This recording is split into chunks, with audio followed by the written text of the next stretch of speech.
Sir option नहीं था और कोई, ऑनेस्टली। मतलब सेकंड प्रीलिम्स के फेलियर के बाद, although I prepared for mains 3 महीने के लिए, बट उसके बाद फिर घर आ गया and the Limbo period started.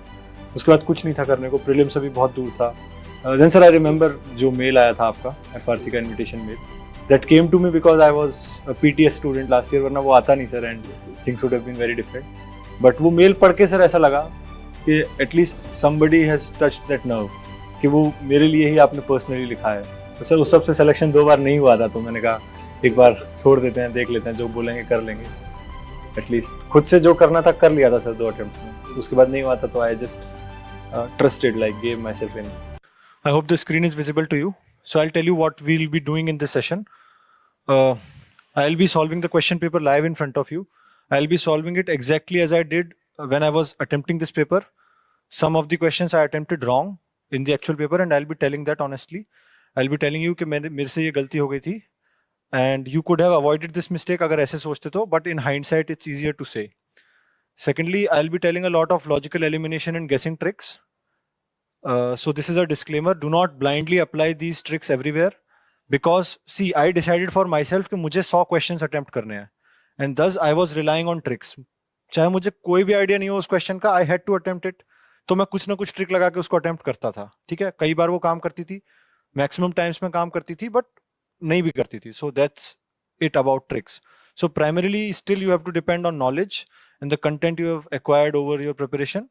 If that doesn't work, you have to balance it out with logical guessing and elimination. And the biggest elimination and logical guessing trick is common sense. So I'll tell you how to apply that in the paper as well. So I'll be starting with the question number 1. In this set that is available online, it starts with geography. And all the questions of geography are basic conceptual questions that you should know through knowledge. So in these questions, I'll be moving a bit faster. I expect you to know these, and I'll be telling you a few concepts here and there. The first question, it is directly from NCERT or any other source which you have used. Anyway, so the first statement is, see, in these type of questions, your aim should be to find the wrong statement. Because अगर 2 statement दिए हुए हैं तो एक गलत statement मिलते ही answer आ जाएगा. In these type of questions, जहां पे 2 statements दिए हुए हैं, your aim should be to find the wrong statement. क्योंकि अगर इसमें से एक भी wrong है statement, तो directly उसी point पे आंसर आ जाता है. ठीक है? So look for the wrong statement सबसे पहले. Then I'll tell you कि reason है या नहीं, अगर उसमें फंस रहे हो तो उसको कैसे देखना है. So this is a basic question. कहीं से भी आपने geography किया वहां पे cover होता है. The atmosphere is heated more by incoming solar radiation than by terrestrial radiation. This is the wrong statement. कहीं भी आपने हीट मैप देखा होगा एनसीईआरटी वगैरह में, तो यू मस्ट हैव सीन के टेरेस्ट्रियल रेडिएशन से ज्यादा हीट अप होता है हमारा atmosphere.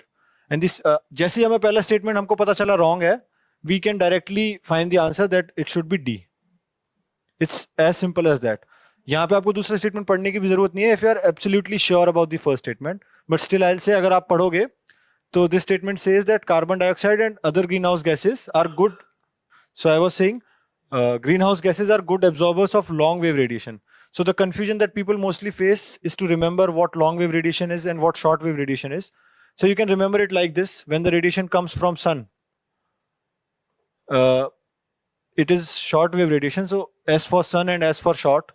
It's a simple way to remember this. The concept behind this lies in physics. Energy is inversely proportional to wavelength. So you can remember this as well. The long wave radiation contains less energy and short wave radiations contain more energy. तो जब sun से आ रही है तो उसमें ज्यादा energy होगी and hence short wave radiation. So you can remember it either like this or you can remember it conceptually. Now moving on to the next question. अभी geography के questions में we'll be moving a bit faster क्योंकि सारे conceptual questions ही हैं.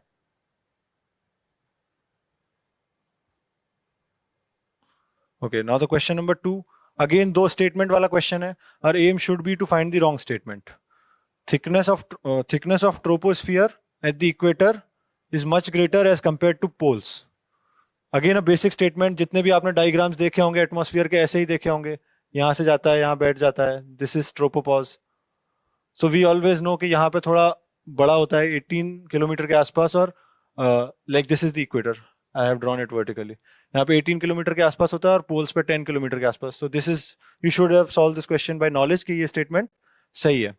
Now secondly, at the equator heat is transported to greater heights. ये भी हमको पता है, इक्वेटर पे टेम्परेचर बहुत ज्यादा होता है तो कन्वेक्शन करंट से हीट ज्यादा होती है.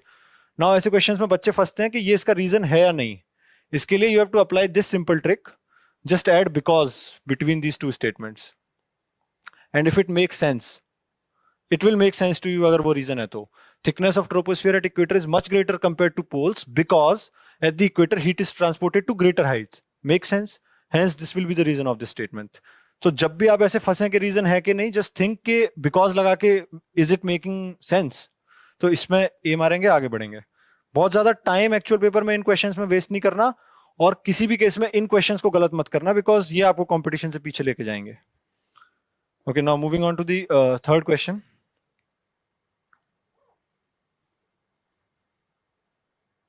Again this is one of those questions जो एज इट इज शायद नहीं पढ़े हम लोग बहुत जगह, ऑल्दो मेंशन्ड है, बट क्या क्या पढ़ेंगे कि क्या क्या निकलता है वोल्केनो में से. तो इसमें कॉमन सेंस लगाना है, ज्यादा दिमाग नहीं लगाना है इन क्वेश्चंस में. बहुत स्मार्ट नहीं बनना कि सल्फर कंपाउंड्स कैसे निकल आएंगे वोल्केनो में से. भाई there are thousands of volcanoes जो थाउजेंड्स ऑफ ईयर से इरप्ट हो रहे हैं. नोबडी कैन फॉर श्योर से कि ये चीज वोल्केनिक इरप्शन में से नहीं निकलती. लाइक आई एम सेइंग, यहाँ कुछ भी लिखा होता ना XYZ, I would have still marked it all 4 because I or anybody else cannot prove that this thing is not coming out of a volcanic eruption. अगर यहाँ यूरेनियम भी लिखा है तो कैन आई से कि नहीं भाई यूरेनियम नहीं निकलता वोल्केनिक इरप्शन में से, या किसी इरप्शन में से नहीं निकला होगा. So you can't negate this statement for sure, and hence I will mark all 4 without thinking too much. By chance ऐसे बहुत सारे क्वेश्चंस होंगे, बाई चांस अगर इसका आंसर ओनली 3 भी हुआ ना, तो 100 लोगों में से 95 लोगों का गलत होगा ये, क्योंकि 95 ने ऑल 4 मारा होगा. तो आप ज्यादा पीछे नहीं हुए, बस 5 लोगों से पीछे हुए ये क्वेश्चन गलत करके. लेकिन अगर आप ओवर स्मार्ट बन के ओनली 3 मार दो और आंसर ऑल 4 हुआ, तो आप 95 लोगों से पीछे हो गए, and then you won't be able to clear the prelims. So ये याद रखो कि प्रीलिम्स रिलेटिव एग्जाम है. Use your common sense, don't try to be over smart, don't overthink. ठीक है, this is another important thing that I wanted to tell you with the help of this question. Moving on to the next question. Again this is a question from geography. You should know this, I am assuming you know this. इसमें भी सी ये थोड़ा सा conceptual question है. अगर आपने अच्छे से पढ़ी है physical geography then you will know this, but again the second statement आप डायरेक्टली गलत कर सकते हो. The presence of cold ocean currents, Gulf Stream and North Atlantic Drift. Basic भी आपने ओशनोग्राफी पढ़ी है, यू शुड नो दैट ये दोनों वार्म ओशन करेंट्स हैं. तो दिस स्टेटमेंट इज रॉन्ग. यहाँ वार्म लिखा होना चाहिए कोल्ड की जगह, तो ये स्टेटमेंट ठीक हो जाता. तो फर्स्ट स्टेटमेंट अगर आपने अच्छे से पढ़ा है तो आपको आता है. I don't think there is time for me to explain the concept here, but फिर भी मैं शॉर्ट में एक्सप्लेन करने का ट्राई करता हूँ. सी, तो ये एक इंपॉर्टेंट कॉन्सेप्ट है कि आइसोथर्म किधर मूव करते हैं, लैंड से ओशन की तरफ मूव करते टाइम. ठीक है, तो हमेशा मतलब इसको मैं कभी याद नहीं रखता हूँ, हमेशा 2 मिनट में बना के देख लेता हूँ. I draw this as equator, then I draw continent दोनों हेमिस्फीयर में. This is northern hemisphere and this is southern hemisphere, this is land. अब क्वेश्चन में साफ साफ मेंशन्ड है कि जनवरी की बात हो रही है, दैट इज विंटर्स. तो जनवरी में यहाँ पे तो विंटर होती है नॉर्दर्न हेमिस्फीयर में, और सदर्न हेमिस्फीयर में समर होती है. अब we'll draw the isotherms. We should know just one concept, that जो कॉन्टिनेंट होता है वो ओशन से ज्यादा जल्दी गर्म होता है और ज्यादा जल्दी ठंडा हो जाता है. तो सर्दियों में continent will be cooler as compare to oceans. So we'll draw temperature lines. Equator के पास ज्यादा गर्मी होगी, so suppose this is 30 degree Celsius line. This will be 20 degree Celsius as we are moving towards the poles. This will be 10 degree Celsius line in northern hemisphere. Again, अब ocean same latitude पे continent के compare में ज्यादा गर्म होगा because of the specific heat of water. तो ocean में इस जगह पे 40 डिग्री सेल्सियस के आसपास टेम्परेचर होगा. ओशन में इस जगह पे होगा 30 डिग्री सेल्सियस के आसपास टेम्परेचर. सेम लैटिट्यूड पे लैंड से ज्यादा गर्म रहेगा ओशन, क्योंकि सर्दियां हैं. तो अब मैं आइसोथर्म अगर ड्रॉ करूंगा, सिमिलरली यहाँ पे 30 डिग्री सेल्सियस की लाइन होगी. अब मैं आइसोथर्म अगर ड्रॉ करूंगा तो वो ऐसे ड्रॉ होगा, 30 डिग्री वाली को कनेक्ट करते हुए. ऐसे ही 20 डिग्री वाली ऐसे आएगी. नाउ यू कैन सी कि जो क्वेश्चन में लिखा है कि अगर हम ओशन की तरफ जा रहे हैं तो नॉर्थवर्ड मूव कर रहे हैं आइसोथर्म, और कॉन्टिनेंट की तरफ southward. This is the concept. तो मैंने बस क्विकली एक्सप्लेन कर दिया है, although I don't think this was the aim of this session, पर ठीक है. Now moving on to the next question, the fifth question. Again so this is a question जो नहीं पता होगा, मुझे भी नहीं पता था एग्जाम में, to be very honest. Although I had some idea about Ghana, because बचपन में एक डॉक्यूमेंट्री देखी थी नेटफ्लिक्स डिस्कवरी चैनल पे कि घाना में बहुत ज्यादा कोका प्रोडक्शन होता है, बट मुझे उस समय याद भी नहीं था. तो one of my friends after the exam told me कि उसने कैसे ये क्वेश्चन सॉल्व किया था. एग्जाम में मेरा भी ठीक हुआ था, मैंने घाना की वजह से थोड़ा थोड़ा सोच के मार दिया था. See just think about this option. One thing is, अगर आप थोड़ा सोचो तो in another language this means Ivory Coast. I am not sure whether it actually means that, but लग ऐसा रहा है कि आइवरी कोस्ट लिखा हुआ है किसी दूसरी भाषा में, फ्रेंच वगैरह में, है ना. ठीक है. दूसरी बात, अगर आप एग्जामिनर हो और आप क्वेश्चन पेपर सेट कर रहे हो, आपको एक गलत ऑप्शन डालना है, तो आप यार कॉन्गो डाल दोगे, आप यहाँ पे डीआरसी लिख दोगे.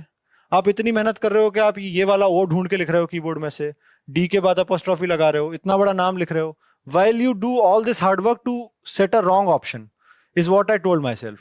अगर उसने ये ऑप्शन डाला है, इतनी मेहनत करके ये लिखा है एग्जामिनर ने, तो मोस्ट प्रोबेबली ये ऑप्शन सही होगा.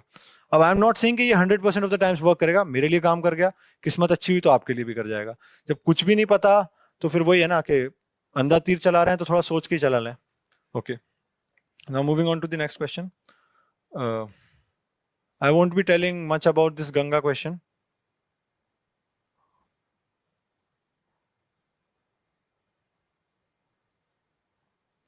ये आपको नॉलेज से आना चाहिए. You must read all the rivers very carefully, very important. हर साल ज्योग्राफी में एक डायरेक्ट क्वेश्चन आता है रिवर्स से, उनकी ट्रिब्यूटरीज से. मैंने सुदर्शन गुर्जर सर की मैपिंग वीडियोस देखी थी इसके लिए. आप भी जहां से करो मैपिंग अच्छे से कर लो. और ये क्वेश्चन हो जाना चाहिए था नॉलेज से. इसमें कोई ट्रिक लगाने की जरूरत नहीं है, कभी आपको लगानी भी नहीं चाहिए. ठीक है, अगर ये नहीं हो रहा तो I am not sure what you are doing, है ना. रिवाइज करो मल्टीपल टाइम्स एंड ये क्वेश्चन सॉल्व होना चाहिए आपसे नॉलेज से ही. अगेन फिर से, अब एक चीज ये भी ध्यान रखना कि अब 3 स्टेटमेंट वाले क्वेश्चंस भी आए थे last year. This is different from 2 statement. तो ओवर एक्साइटमेंट में ये मत करना कि आपको सेकंड स्टेटमेंट रॉन्ग दिखा, सीधा आपने सी मारा, आगे बढ़ गए. मॉक से ये प्रैक्टिस बन जाती है, क्योंकि वहां 2 स्टेटमेंट वाले क्वेश्चन ज्यादा सॉल्व करते हैं हम. ऐसा हुआ है मेरे दोस्तों के साथ. That's why I am telling you, question पूरा पढ़ना अच्छे से. 3 स्टेटमेंट है, 2 नहीं है, तो 2 को काट के सी मार के ओएमआर भर के आगे नहीं बढ़ना है ऐसे. ठीक है. Now read this question. Again इसमें भी एक, ये क्वेश्चन बेसिक कॉमन सेंस ही करेंगे हम solve. The question is saying, the first statement is rainfall is one of the reasons for weathering of rocks. One of the reasons बोल रहा है भाई, ऐसा तो नहीं बोल रहा rainfall is the only reason या biggest reason, कुछ नहीं बोला. बहुत सॉफ्ट लैंग्वेज में लिखा है कि भाई एक कारण है कि बारिश से भी वेदरिंग हो सकती है. हम सब पढ़ते हैं. अब हम ये भी पढ़ते हैं वेदरिंग कितने टाइप्स की होती है, organic weathering, physical weathering, chemical weathering, sorry. तो देखते हैं आगे. ये तो सही है स्टेटमेंट. ऑल्दो इस टाइप के क्वेश्चन में जो ऑप्शंस आते हैं उसमें फर्स्ट स्टेटमेंट का तो डाउट ही नहीं होता. फर्स्ट स्टेटमेंट हमेशा सही होता है. Now the second statement is rainwater contains carbon dioxide in solution. अपने आप में ये स्टेटमेंट गलत नहीं है, अपने मेरिट पे देखें तो होता ही होगा भाई. बारिश हवा से ही गिर रही है तो थोड़ा सा कार्बन डाइऑक्साइड आ जाता होगा. Similarly rain water contains atmospheric oxygen, होता ही होगा. हम कह सकते हैं कि नहीं होता पानी में ऑक्सीजन, एटमॉस्फेयर से नहीं ले सकती. We can not negate this statement again. Secondly, अब देखो गड़बड़ कहाँ होती है ओवर थिंकिंग से, दैट आई टेल यू.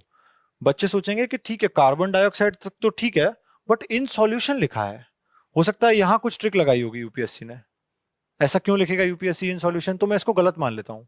तो ये हो गया, आपने ज्यादा दिमाग चलाया बिना मतलब के, जरूरत ही नहीं थी. फर्स्ट अटेम्प्ट में मुझसे ये गलतियां होती थी. मैं जाता था प्योर नॉलेज बेस पे एग्जाम में, मैंने कहा कार्बन डाइऑक्साइड तो पढ़ा है मैंने, लेकिन इन सॉल्यूशन नहीं पढ़ा, तो ये स्टेटमेंट शायद गलत होगा. ऐसे ही rain water contains atmospheric oxygen, तो फर्स्ट अटेम्प्ट वाला अभिषेक सोचता ज्यादा दिमाग लगा के कि यार एटमॉस्फेरिक ऑक्सीजन तो एटमॉस्फेयर में होगी, पानी में कहां से आ जाएगी, वो तो डिजोल्व फॉर्म में आएगी ऑक्सीजन, एटॉमिक फॉर्म में आएगी. तो ये इसको कहते हैं शान पत्ती. ये नहीं दिखानी पेपर में, ये दिखाओगे तो गलत करके आओगे सिंपल क्वेश्चंस को. जस्ट अपने मेरिट पे पढ़ो स्टेटमेंट को कि रेन वाटर में कार्बन डाइऑक्साइड होती है भाई, ऑक्सीजन होती है. अब हम देखेंगे ये इसको एक्सप्लेन कर रहे हैं क्या. सी, वैसे अगर आपने पढ़ी होगी कंटेंट में केमिकल वेदरिंग, तो एक होता है कार्बोनेशन, एक होता है ऑक्सीडेशन. दोनों के रीजन, एक का कार्बन डाइऑक्साइड है और एक का ऑक्सीजन है. तो कंटेंट से तो ऐसे सॉल्व हो रहा है ये question directly. But again you can't negate, आप ये नहीं बोल सकते कि कार्बन डाइऑक्साइड जो है उसकी वजह से वेदरिंग नहीं होती, ये नहीं बोल सकते कि ऑक्सीजन जो है उसकी वजह से वेदरिंग नहीं होती. तो मैं कैसे इसको गलत प्रूव करूं. अगर मैं गलत नहीं प्रूव कर पा रहा स्टेटमेंट को, तो मेरे लिए वो स्टेटमेंट ठीक है विदाउट ओवर थिंकिंग इट. तो अगेन मैं इसमें ए मारता. आई एम नॉट श्योर अभी आंसर की नहीं आई है, आंसर्स क्या होंगे. तो आंसर की आती है, आप एक बार डबल चेक कर लेना आंसर्स क्या है. बट ज्योग्राफी में मोस्टली क्वेश्चंस ऐसे आए थे जो सारे सही किए जा सकते थे. एक उसको अगर हटा दें तो घाना कोस्ट वाले को. अगेन ये भी प्योर फैक्चुअल क्वेश्चन है. इसका लाइक नॉर्थ सी की बॉर्डरिंग कंट्रीज, इसका मैंने निमोनिक याद कर रखा था, इसलिए मेरा ठीक हो गया एग्जाम में. सभी मेजर सीज का और वाटर बॉडीज का निमोनिक मैंने याद कर रखा था. I share that PDF, but I think it's too late to read anything new now. तो जितना आपको है ठीक है. इसका आई फिर भी टेल, दोबारा नहीं आएगा यार ये क्वेश्चन इस साल, तो नहीं बताता, छोड़ो. और आ गया तो पता नहीं।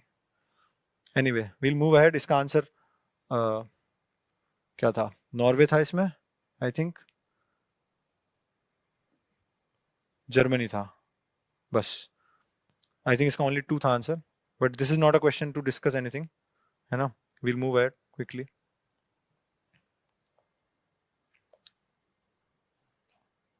The 9th question. अब देखो इस क्वेश्चन में, ये भी प्योर नॉलेज का क्वेश्चन है, कंप्लीटली फैक्चुअल क्वेश्चन। इसमें कुछ भी दिमाग लगा के आप आंसर एग्जैक्टली नहीं बता सकते कि कौन सा ठीक है कौन सा नहीं है, अगर आपको पता नहीं है तो जस्ट इसमें से, इस क्वेश्चन से मेरे को एक चीज समझानी है कि आप ये सोचो उस एग्जामिनर ने 3 कॉलम्स बनाए, ठीक है, फिर 3 रोज बनाई, हर चीज को लिंक किया कि भाई ये इससे भी रिलेटेड होना चाहिए और ये इससे भी रिलेटेड होना चाहिए, ये इससे भी होना चाहिए, इससे भी होना चाहिए। इतनी मेहनत करके आपको लग रहा है कि वो ऐसा करेगा कि इसमें कोई गलती नहीं डालेगा, सब सही सही लिख देगा, तो फिर इस क्वेश्चन को पूछने का पॉइंट नहीं रहा ना। आई अंडरस्टैंड सिर्फ मैच द फॉलोइंग होता उसमें सारे ठीक हो सकते थे, बट इतनी मेहनत कर रहा है, 3 कॉलम 3 रोज बना रहा है, तो कुछ तो गलती होगी, तो मैं इसमें ओनली 3 नहीं मारूंगा अगर मुझे नहीं पता तो। अब थोड़ा सा नॉलेज लगाओगे, सी ये you should know that Gersoppa falls Jog falls को ही बोलते हैं, और this is the second highest, if I am not wrong, second highest waterfall. पता है ये श्रावस्ती रिवर पे होती है, तो मुझे ये पता था नॉलेज से कि ये गलत है। अगेन ये क्वेश्चन एग्जाम में मेरा गलत हुआ था क्योंकि मैंने इसको ठीक मान लिया था, तब मेरे को इतना डेप्थ में नहीं पता था कि नर्मदा मालवा से नीचे बहती है। So I got this question wrong in the exam. आपसे भी हो जाए तो कोई बात नहीं, आपको 100 के 100 सही नहीं करने, बट आप बस ये समझ लो कि इतनी ज्यादा मेहनत जब एग्जामिनर ने की है तो हो सकता है उसमें गलत होगा statement. Just keep that in mind. अगर आप लास्ट में इन 2 में फंस रहे हो नॉलेज के बाद, तो go with only 2 is what I am saying. Moving ahead. Again this is a basic questions, type of mountains और नेम ऑफ माउंटेन रेंज। इसमें भी फिर से वही है, देखो 4 रोज हैं, 3 कॉलम्स हैं, तो क्वेश्चन पढ़ने से पहले भी मुझे पता है कि इसमें कुछ ना कुछ गलती जरूर होगी। अब क्या है वो मिली तो ठीक, मैं तो नॉलेज से ही करूंगा पहले इस क्वेश्चन को सॉल्व, वो गलती वलती बाद में देखेंगे अगर मेरे को नहीं आता तो सी मैं तो सिर्फ इस पे गया था पहले क्योंकि मैंने ये पढ़े थे फोल्ड माउंटेन्स के example.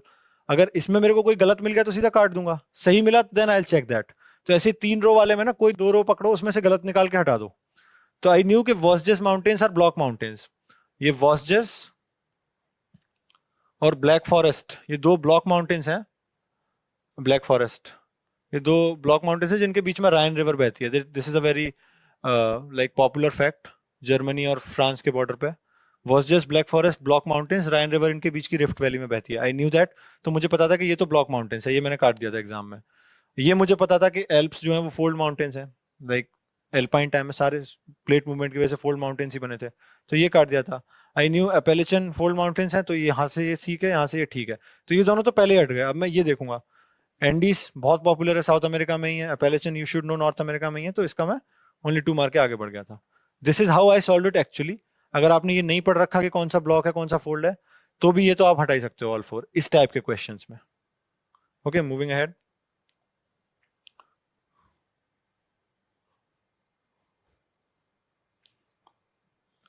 I don't think it will be possible for me to solve the entire paper. तो I hope you are getting what I'm trying to tell. थोड़ा बहुत समझिए कि कॉमन सेंस लगा के भी कैसे कर सकते हैं क्वेश्चन को, अगर हमको नहीं आता क्वेश्चन तो। Moving ahead. अब ये वही क्वेश्चन है, first attempt me would have left this question. मैं नहीं करता, मुझे तो नहीं पता, मैंने नहीं पढ़ा, किसको पता होगा कि कौन कौन से एयरपोर्ट नए बने हैं, बट मैंने इस बार अटेम्प्ट किया था, मेरा सही भी हुआ था। कुछ नहीं है, बहुत सिंपल सा कॉमन सेंस है।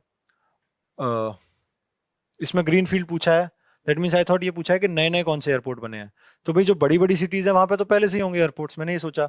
अगेन साउथ इंडियन मूवीज वगैरह में बहुत सुना है विजयवाड़ा का नाम, it must be a big city. I never visited there personally, but मुझे लगा कि वहां तो होना चाहिए यार पहले से। देन कुशीनगर, गौतम बुद्धा सर्किट पे बहुत फोकस है गवर्नमेंट का, तो हो सकता है वहां एयरपोर्ट बना दिया हो। तो 2 मैंने करेक्ट माना, 2 करेक्ट माना, तो ये कट गया। उसके बाद विजयवाड़ा मैंने सोचा कि यहाँ तो पहले से होगा तो ये नहीं होना चाहिए, तो जैसे ही 3 गलत हुआ आंसर आ गया, मैं ए मार के आगे बढ़ गया बिना सोचे। और मैंने सेकंड इटरेशन में किया था, लेकिन मैंने इसको छोड़ा नहीं क्वेश्चन को, लकीली सही हो गया, हो सकता है गलत हो जाता। आई एम नॉट गारंटीइंग कि जो भी मैं ट्रिक्स बता रहा हूँ वो लग जाएंगे या सही हो जाएगा, but this is how you can think in the exam, अगर आपके पास कोई ऑप्शन नहीं है and if you are trying to increase. ये क्वेश्चन इस तरीके से ठीक हो गया था, तुक्का लग गया, बट कैसे सोचा हो तुक्का मारने के लिए, that is what I am telling you. Moving ahead, the next question. Okay, इसके बाद हम दूसरे सब्जेक्ट पर मूव ऑन कर जाएंगे एक दो क्वेश्चन के बाद भी। इस क्वेश्चन में मुझे बस ये बताना है कि अगेन ओवर थिंकिंग नहीं करनी है। ये क्वेश्चन मेरे एक दोस्त का गलत हुआ, बहुत सिंपल क्वेश्चन है। लाइक ये क्वेश्चन गलत करके आ रहे हो तो आप डायरेक्टली 90% लोगों से पीछे जा रहे हो इस एग्जाम में, अपने लिए खाई खोद रहे हो, है ना। ये क्वेश्चन मेरे एक दोस्त का गलत हुआ, with reference to water vapour which of the following statements are correct, it is a gas. उसको लगा क्वेश्चन इस पे बात कर रहा है, एंड शी थॉट के नहीं मैंने कहीं तो पढ़ा था water vapour green house gas नहीं होती, ऑल्दो उसका ग्रीन हाउस इफेक्ट होता है। इतना दिमाग नहीं लगाना, स्टेटमेंट का पर्पस समझो। It is a gas the amount of which decreases with altitude. कि हाँ हमको पता है नीचे टेम्परेचर ज्यादा है, मॉइस्चर ज्यादा रहता है अर्थ के पास, वैसे भी हमने फर्स्ट क्वेश्चन में देखा था टेरेस्ट्रियल रेडिएशन से हीट होती है अर्थ, तो ऑब्वियसली वहां मॉइस्चर ज्यादा होगा। एंड यहाँ इट इज अ गैस का मतलब कि गैसियस फॉर्म है वाटर की। ये तो साइंस में पढ़ रहे हैं ना हम 7th 8th क्लास में। Again its percentage is maximum at poles. पता है नहीं होगा भाई, इक्वेटर पे सबसे ज्यादा होगा या ट्रॉपिक्स पे ज्यादा होगा, क्योंकि वहां टेम्परेचर ज्यादा है, वहां पानी ज्यादा है। पोल्स पे तो ड्राई कंडीशन होती है, डेजर्ट लाइक कंडीशन हो जाती है, कोल्ड डेजर्ट। तो 2 गलत 1 सही, आंसर 2 ओनली, आगे बढ़ो। इस क्वेश्चन में 30 सेकंड से ज्यादा टाइम वेस्ट नहीं करना ऐसे क्वेश्चन में, और गलत भी नहीं करना। तो you have to maintain that balance. Moving ahead, again ये 13th क्वेश्चन, ये मेरा एग्जाम में गलत हुआ। गलत हुआ कम सोचने की वजह से, लेकिन मैं दुखी नहीं हूं। इस क्वेश्चन में मेरी गलती हुई कि मैंने ढंग से पढ़ा नहीं है क्वेश्चन, मैं ओवर एक्साइटेड हो गया क्वेश्चन देख के। मुझे लगा अरे ये तो सिंपल क्वेश्चन है, आ गया फिर से, इतनी बार पूछ रखा है यूपीएससी ने, फिर से पूछ लिया इक्वेटोरियल क्लाइमेट के बारे में। मैंने देखा annual daily range of temperature low, precipitation साल भर होता है, इतने में I marked equatorial and moved ahead. I usually mark the OMR then and there, अगर मुझे आंसर मिल गया तो मैं वहीं ओएमआर मार्क करके आगे बढ़ जाता हूँ, because I don't want to waste the time in reading the question again and again. ठीक है, तो आई मार्क्ड इक्वेटोरियल। मेरा गलत हो गया, बट पीपल आर टेलिंग, अभी आंसर की तो नहीं आई है, कि इक्वेटोरियल में कभी इतनी लो रेनफॉल नहीं होती 50 centimetre. So this was a hint, I think इसका आंसर डी है कोचिंग के आंसर की इसके हिसाब से, बट मेरा गलत था। अगर मैं इसको पूरा पढ़ता तो शायद सोचता कि इक्वेटोरियल पे 50 सेंटीमीटर तो नहीं होती रेनफॉल, इतनी कम तो डेजर्ट में होती है, इक्वेटर पे कहाँ डेजर्ट है, बट अगेन मैं नहीं सोच पाया एग्जाम में, I won't lie. Moving ahead, 14th question, very simple question, should be solve from your basic notes. Velocity के साथ कोरिलेस फोर्स बढ़ेगा, जियोस्ट्रॉफिक विंड्स का कॉन्सेप्ट हम पढ़ते हैं, उसमें यही पढ़ते हैं। Maximum at the poles, absent at the equator, जहां से भी पढ़ा होगा Coriolis force, these two facts should have been covered. एक छोटी सी चीज और बता देता हूँ, अगर दोबारा क्वेश्चन आया कोरिलेस फोर्स पे, this I am able to tell क्योंकि मैंने फिजिक्स ऑप्शन में पढ़ा है कोरिलेस फोर्स। तो कोरिलेस फोर्स 3 चीजों पर डिपेंड करता है, दिस इज द फॉर्मूला। बस दोबारा क्वेश्चन आए कॉन्सेप्चुअल तो आपका गलत ना हो इसलिए, 2m ओमेगा क्रॉस v। तो इतना मत डरिए, बस इसमें 3 टर्म्स हैं ये समझ लीजिए। एक तो मास, तो जो बॉडी मूव कर रही है ना, जिस पे कोरिलेस फोर्स लग रहा है, उस बॉडी के मास पे डिपेंड करता है, वो जितना ज्यादा होगा उस पर कोरिलेस फोर्स उतना ज्यादा लगेगा। Omega is angular velocity of earth, तो अर्थ जितनी तेज रोटेट करेगी उतना ज्यादा कोरिलेस फोर्स लगेगा अर्थ के ऊपर किसी बॉडी पे। एंड थर्ड इज वेलोसिटी, जिस बॉडी पे फोर्स लग रहा है उसकी वेलोसिटी जितनी ज्यादा होगी उतना ज्यादा कोरिलेस फोर्स लगेगा। ये 3 टर्म है, मास, एंगुलर वेलोसिटी और वेलोसिटी। कोरिलेस फोर्स इन 3 पे डिपेंड करता है, तीनों से डायरेक्टली प्रोपोर्शनल है। Moving ahead, 15th question, again a very very simple question.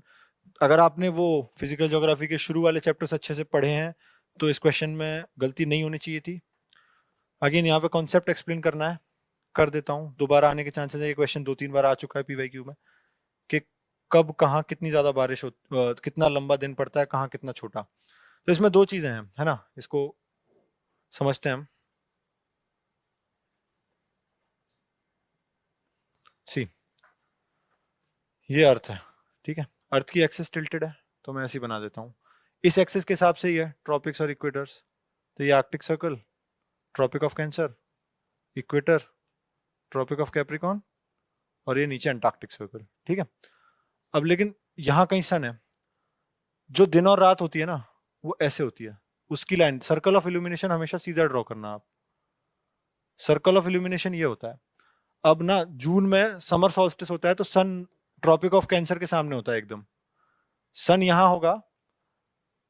देखो बेसिक सिंपल शब्दों में आप समझो, जिस भी हेमिस्फीयर में सन होगा ना, उस हेमिस्फीयर के सारे पॉइंट्स में 12 घंटे से ज्यादा का दिन होगा।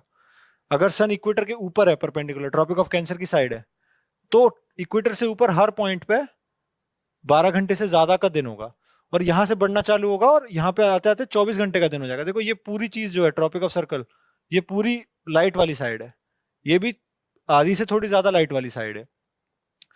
एक और इंपॉर्टेंट स्टेटमेंट है जो आ सकती है कि इक्वेटर पे साल के 365 दिन 12 घंटे का दिन और 12 घंटे की रात होती है। एक चीज ये याद रखिए। दूसरी चीज ये याद रखिए, सन जिस भी हेमिस्फीयर में परपेंडिकुलर है उस हेमिस्फीयर में 12 घंटे से ज्यादा का दिन होता है, और दूसरे वाले हेमिस्फीयर में 12 घंटे से कम का दिन होता है। जितना दूर जाते जाएंगे हम इक्वेटर से, वो लेंथ उतनी ज्यादा बढ़ती जाएगी। This is the concept, you should remember this. दोबारा आ सकता है इस पर क्वेश्चन। Moving ahead. तो हाँ, इस क्वेश्चन में आंसर क्या होगा एक बार देख लेते हैं। Simple question, June 21 summer solstice, Tropic of Cancer के पास है सन, ट्रॉपिक ऑफ कैंसर से परपेंडिकुलर है, नॉर्दर्न हेमिस्फीयर में है सन, तो इक्वेटर से ऊपर वाले सारे पॉइंट्स में 12 घंटे से ज्यादा का दिन होगा। क्वेश्चन में मोर देन 12 आवर्स पूछा है, तो ट्रॉपिक ऑफ कैंसर पे होगा, आर्कटिक सर्कल पे होगा, ट्रॉपिक ऑफ कैप्रिकॉर्न पे नहीं होगा। अगर इक्वल टू भी लिखा होता, मोर देन और इक्वल टू 12 आवर्स, तो इक्वेटर काउंट होता। क्योंकि इक्वल टू नहीं लिखा हुआ है तो इक्वेटर भी नहीं होगा। ओनली आई थिंक 2 और 4 आंसर होगा। आगे बढ़ जाएंगे हम इस क्वेश्चन में। Now you know the concept, इसमें कोई लॉजिकल एलिमिनेशन लगाना ही नहीं था।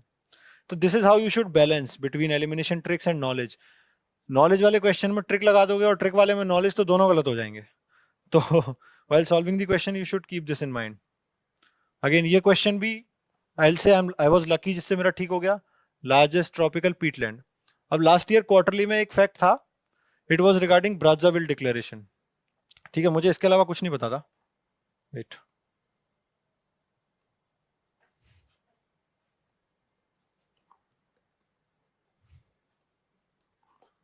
so there was this declaration that was signed last year या उससे पहले,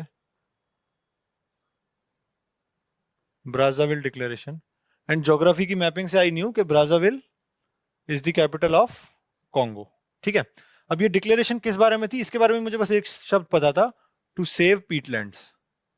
ये साइन हुई थी काफी कंट्रीज के बीच में, to save peatlands, that was why this declaration was signed. तो मुझे पता था पीटलैंड से रिलेटेड ब्राज़ाविल है, ब्राज़ाविल से रिलेटेड, ब्राज़ाविल खुद कॉन्गो से रिलेटेड है, तो मैंने बी मारा, आगे बढ़ गया। क्योंकि मुझे ये क्वेश्चन सॉल्व करना था। I was confused between Amazon and Congo, क्योंकि ये भी पढ़ा है कि अमेजोन वर्ल्ड का लार्जेस्ट फॉरेस्ट है, लार्जेस्ट रेन फॉरेस्ट है, तो लार्जेस्ट ट्रॉपिकल पीटलैंड लिखा था, तो मैं कंफ्यूज था। बट क्योंकि मुझे इस तरीके से एक लिंक बन रहा था, मैंने मारा, आगे बढ़ गया।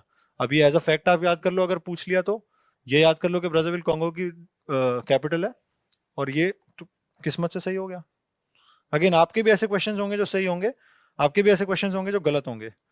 बस आप वो दिमाग इतनी तेज चलना चाहिए कि कभी भी कुछ भी पढ़ा है वो इस क्वेश्चन में कैसे काम आ रहा है। अगर आपने ये कर लिया, अगर आप 2 घंटे उस एग्जाम में अपने 100% कैपेसिटी पे काम कर गए, तो आई डोंट थिंक इतना कुछ कठिन है। मतलब कठिन तो है यार, 2 बार मेरा भी नहीं निकला, बट फिर भी you can do a lot better, जो मैंने थर्ड अटेम्प्ट में कर पाया था। अगेन ये क्वेश्चन। अब एक और इंपॉर्टेंट चीज, साइंस एंड टेक के जितने भी क्वेश्चन आए ना, अगर वो नॉलेज से बन रहा है और बहुत फैक्चुअल क्वेश्चन है तो ठीक, बट 100% वो कॉमन सेंस से भी सॉल्व हो जाएगा साइंस एंड टेक का क्वेश्चन। ठीक है, तो एक बार साइंस एंड टेक का क्वेश्चन देख के डर मत जाना और छोड़ मत देना, आप उसको कॉमन सेंस से भी सॉल्व कर सकते हैं। Like look at this question, पर फ्लोरो अल्काइल, पर फ्लोरो पॉलीफ्लोरो अल्काइल। आपने या तो पढ़ा होगा अपने नोट्स में, मैंने पढ़ा था क्या होते हैं ये, मुझे पता था कुछ तो खराब चीज होती है भाई जो पॉल्यूशन करती है, बस इतना पता था। ठीक है, बहुत ज्यादा डिटेल में नहीं पता था। नाउ द थिंग इज, क्या कह रहा है, इसने खुद बताया कि it is used in making many consumer products, कि बहुत सारे कंज्यूमर प्रोडक्ट जो हम लोग यूज करते हैं उसमें लिखा हो, उसमें यूज होता है। ये स्टेटमेंट देखो, अभी सारे स्टेटमेंट ना इतने सॉफ्ट स्टेटमेंट्स हैं कि इनको मैं गलत नहीं बोल सकता। See, not easily degraded in the environment, भाई कुछ प्लास्टिक जैसा होता होगा, नहीं होता होगा degrade. persistent exposures can lead to bioaccumulation, भाई डिग्रेड नहीं हो रहा तभी तो बायो एक्यूमुलेट होगा। तो ये दोनों स्टेटमेंट एक दूसरे के साथ जा रहे हैं, तो मैं पहले इन दोनों को सही मारा, 2 और 3 सही होने चाहिए, तो ये गया, ये गया। अब आया फर्स्ट स्टेटमेंट। सी, इस पे भी बहुत विवाद हो रहा है कि फर्स्ट स्टेटमेंट सही है या नहीं। मैंने सही माना था, they are found to be widespread in drinking water, food, इन सब में होते हैं, तभी तो हमारे अंदर बायो एक्यूमुलेशन होगा। भाई अगर इसमें नहीं मिलेंगे, और यहाँ भी मैनी कंज्यूमर प्रोडक्ट्स लिखा है, कुछ लोग वाइड स्प्रेड की वजह से इसको गलत बता रहे हैं, बट मैंने पेपर में सही माना था। ना I am waiting for the answer की सही हो गया कि नहीं, मैंने इसका डी माना था। जस्ट बिकॉज तीनों स्टेटमेंट्स एक दूसरे के साथ जा रहे हैं, कुछ गलत नहीं लग रहा किसी स्टेटमेंट में, मैं कुछ गलत प्रूव भी नहीं कर सकता किसी स्टेटमेंट में, तो I mark D without thinking too much. Okay, I think I'll be solving up to 25 questions. उसके बाद शिखर will take over. He's waiting from a long time. Again, अब ये क्वेश्चन था, मुझे कोई हवा नहीं थी, कोई आइडिया नहीं था, एंड यू लाफ, बट मैंने ये क्वेश्चन, क्योंकि मुझे 100 अटेम्प्ट करने थे, तो मैंने ये क्वेश्चन भी अटेम्प्ट किया. देखो, मैंने लास्ट ईयर सिमुलेटर्स दिए थे, एसएफजी के टेस्ट दिए थे, पीवाईक्यू के पेपर एनालाइज कर रखे हैं. उन सब में मैंने मोस्टली ये देखा था कि 5 दे रखे होते हैं तो 3 सही होते हैं. ठीक है, 5 का 3 करते रहते थे हम यहाँ पे एफआरसी में. तो क्योंकि मुझे 100 अटेम्प्ट करने थे, मेरे को नहीं पता था कि कौन है कौन नहीं है, आई वाज नॉट श्योर कौन होगा कौन नहीं होगा, लेकिन मैं ओनली 3 मार के आगे बढ़ गया. लास्ट में अटेम्प्ट किया था क्योंकि 100 करने थे इसलिए.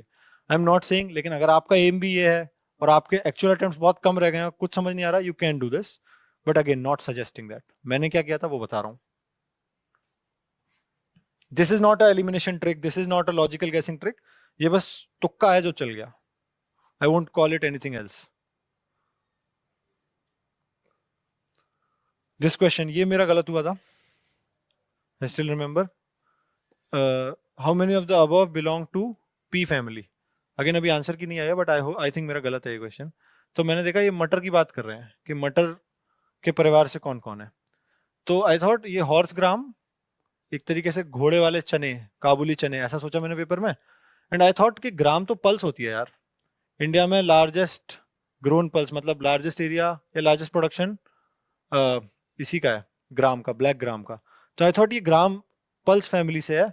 आई did not know back then कि पी भी पल्स फैमिली से है या दोनों में क्या रिलेशन है, इसलिए मैंने इसको एलिमिनेट किया था और ओनली 2 मारा था.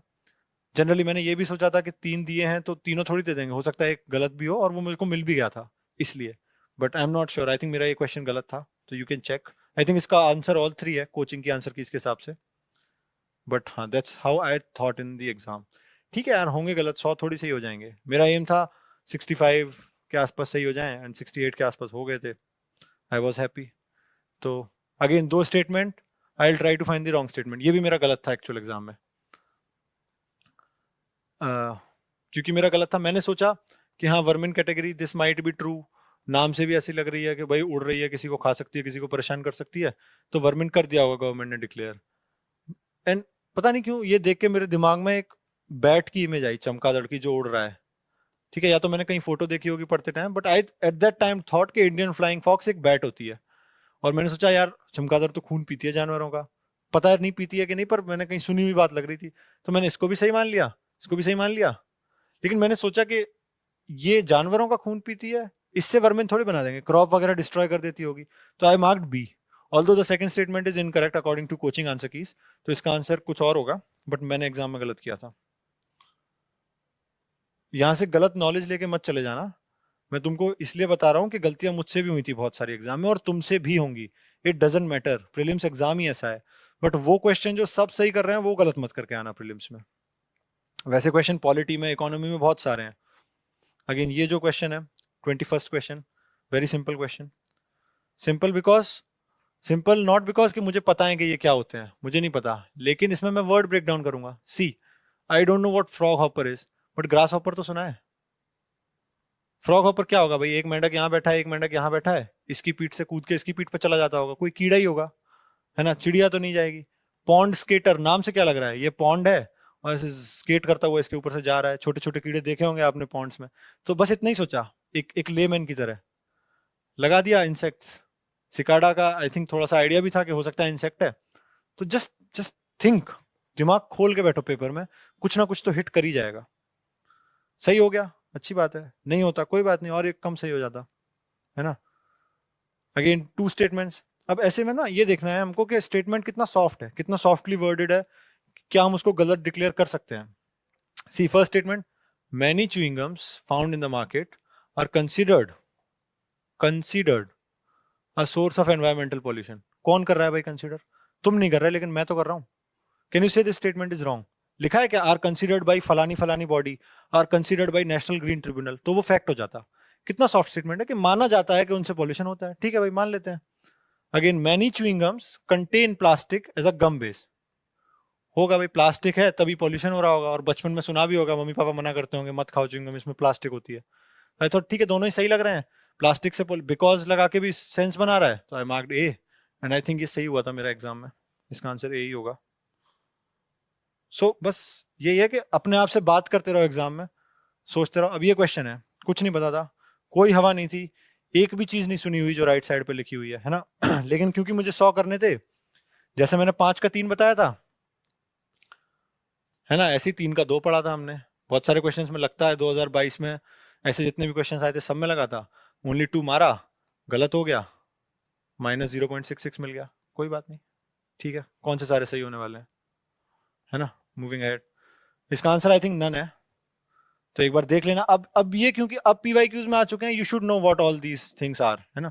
अच्छा, जब भी मैं 3 का 2 मार रहा हूँ ना, या 5 का 3 मार रहा हूँ, तो I try to find that one wrong thing.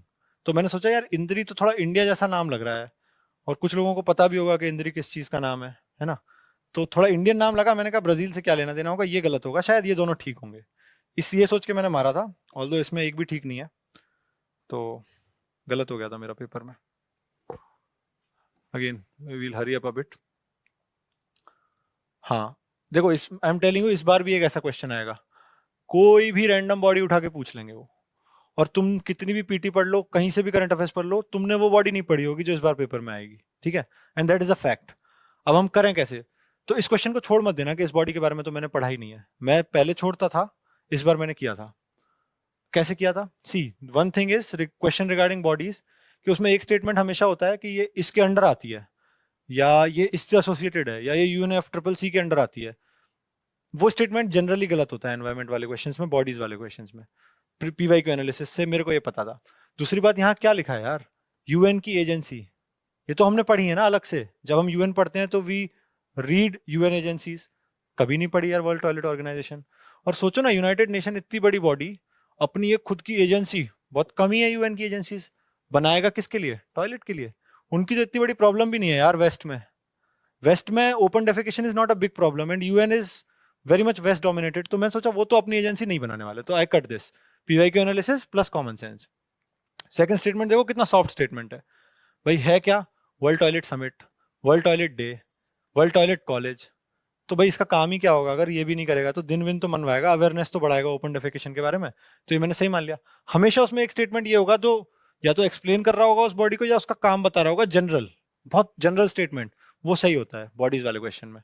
और जो तीसरा स्टेटमेंट है देखो इसमें एक स्टेटमेंट ये भी होता है, सिमिलर पैटर्न है, पीवाईक्यू एनालिसिस करो, सिमिलर पैटर्न है, कि फंड देने की बात कर रहे हैं। नहीं देता भाई कोई भी फंड किसी को, पैसे खर्च होने में सबको मौत आती है ना, तो कोई किसी को फंड नहीं देता। इससे भी समझ आ रहा है कि कुछ नहीं करते, ये बस अवेयरनेस बढ़वा देते हैं, पैसे देने के नाम पे मना कर देते होंगे। और अगर देते भी होंगे फंड, तो ये एज इट इज कहीं लिखा नहीं होगा, तो आई थॉट ये गलत होगा, और भिड़ भी गया आंसर से, तो मैं ए मार के आगे बढ़ गया, एंड आई थिंक ये मेरा सही हुआ था पेपर में question. That's how I thought in the exam, है ना। तो बस थोड़ा थोड़ा दिमाग लगाते रहो, खुद से बात करते रहो जैसे दोस्तों से करते हो, पेपर में बहुत सारे क्वेश्चन सही हो जाएंगे। बट कॉमन सेंस को पीछे मत छोड़ना, खुद को डाउट मत करना। आई नो मैं अभी एग्जाम में नहीं बैठा, तुमको असली एग्जाम में धक धक होगी ऐसा सोच के मारते टाइम, मुझे भी हो रही थी, लेकिन मैंने प्रैक्टिस ही इसी चीज की थी कि खुद के ऊपर थोड़ा सा कॉन्फिडेंस रखना है। अगेन ये क्वेश्चन फिर से हम डिस्कस कर लेते हैं। See this I knew for a fact कि चीताज रोर नहीं करते, क्योंकि चीता बहुत ज्यादा न्यूज में था, तो ये चीज पढ़ी थी, और नहीं भी पढ़ी थी तो कभी सुना है, कभी कोई वीडियो देखी है, कहीं देखा किसी चीता को रोर करते हुए? नहीं देखा ना। इतना चीता चीता हो रहा था, कोई वीडियो तो आ ही जाती किसी ना किसी सोशल मीडिया पे, अगर वो करते रोर तो, है ना। तो ये मेरे को पता था कि ये सही है स्टेटमेंट, तो मैंने ये सी काट दिया, ठीक है।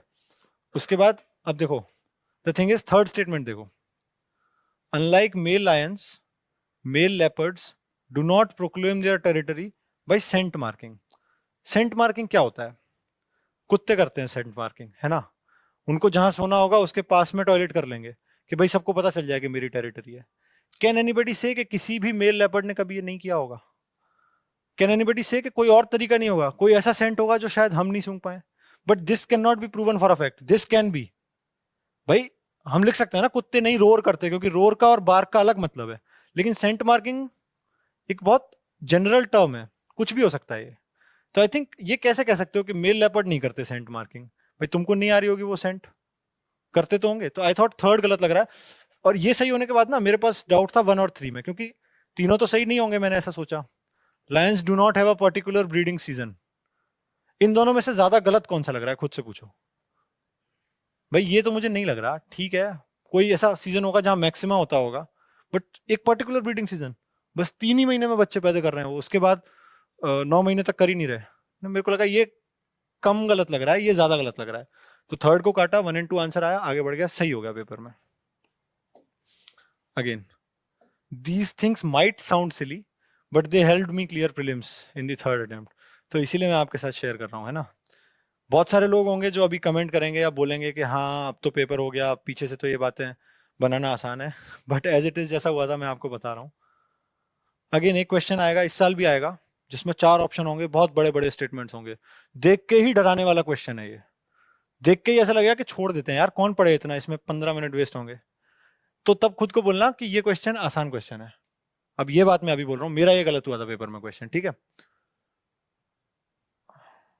लेकिन खुद से सोचना ऐसे क्वेश्चन में, पता क्या करना, जस्ट थिंक कि सबसे पॉजिटिव स्टेटमेंट कौन सा है इनमें से, और जो फिर से अगेन जिसको हम गलत प्रूव नहीं कर सकते। सी अब हम चारों स्टेटमेंट एक बार पढ़ते हैं और देखते हैं कि सबसे पॉजिटिव स्टेटमेंट कौन सा लग रहा है। 100 मिलियन फार्मर्स, ये नंबर भी याद रखना भाई। 100 मिलियन मतलब 1 मिलियन कितना होता है, 10 लाख, 10 करोड़ हो गया 100 मिलियन। अब देखो इतने सारे फार्मर्स को लाके तुम इनमें से क्या काम कर सकते हो। Platform towards accelerating the transition towards food and water system net zero, nature positive, increase farmer resilience. Simple simple बातें, सॉफ्ट बातें, ठीक है कर सकते हैं। पॉजिटिव स्टेटमेंट भी है, कुछ अच्छा काम हो रहा है इसमें, है ना, तभी पूछ रही है UPSC. International alliance, network of individuals, farming organization, interest in support development of organic animal husbandry. भाई बहुत स्पेसिफिक चीज हो गई। इतने लोग भी नहीं होंगे, 10 करोड़ मतलब होंगे, पर मैंने उस समय यही सोचा था कि इतने लोग भी नहीं होंगे यार, एनिमल हस्बेंड्री बहुत लिमिटेड हो गया। इतने ज्यादा फार्मर्स ला रहे हो तो कुछ एग्रीकल्चर से रिलेटेड तो बात करो, एलाइड सेक्टर में क्यों जा रहे हो। तो ये सोच के आप ये स्टेटमेंट काट सकते थे।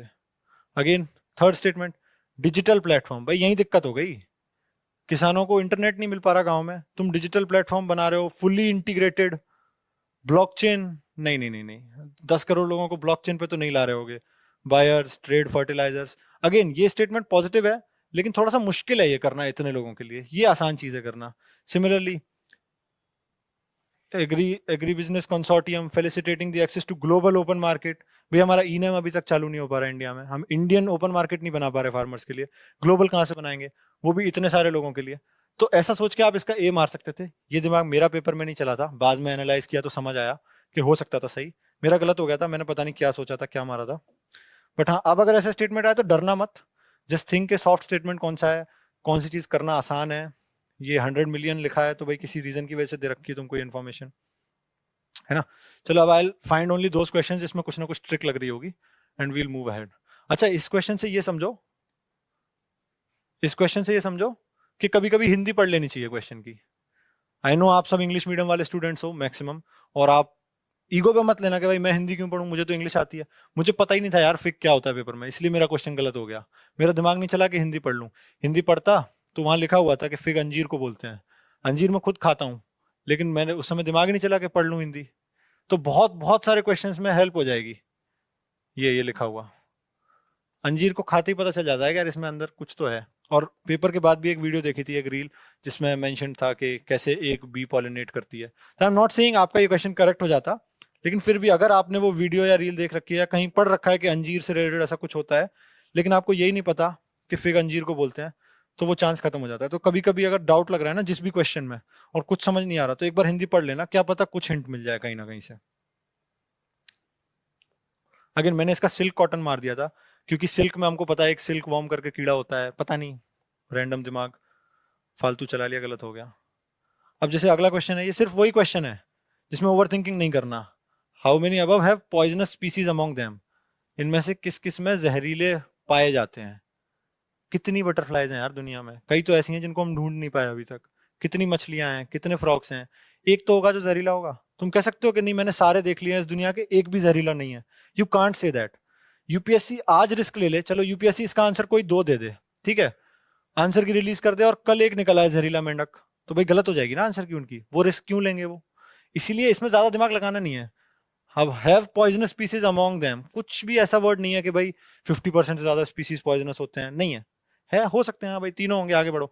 और अगर इसका आंसर बाई चांस ओनली 2 भी हुआ ना, तो ये क्वेश्चन आपको रेस में पीछे नहीं करेगा। That is what I am telling you.